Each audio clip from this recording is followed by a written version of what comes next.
সাদ্দাম ভাই বাইতে শুন। সাদ্দাম ভাই বাইতে শুন। কেডা?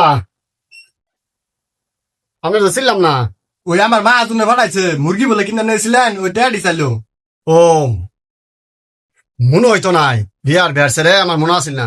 ও তাহলে কয়টা তোমার? ওই মা হাজুন কইলো 1500। ও তাহলে 1500 টাকা না? দাঁড়াও। এই কি একটা দিতেছ? কয় কেজি মুরগি আর কয়টা করে দাম? বাচ্চা 10 কেজি মুরগি 180 টাকা করে দাম। কারণ হিসাবটা করে দেখি। আচ্ছা বাচ্চা হিসাব করো। 10 1800 টাকা।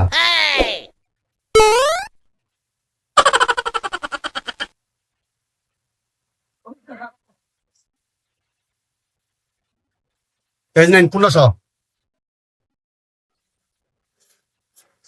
ঠিক আছে, আচ্ছা 1500 কে আরো 300 দেন। হিসাব মারানির প্রতি হিসাব করে আমার 300 টাকা জরিমানা লাগাইলো। হিসাব করে ছাত্র আলু মুটা নাও। ঠিক আছে, হ্যাঁ ভাই লাও লাও। ঠিক আছে। আচ্ছা গেলাম।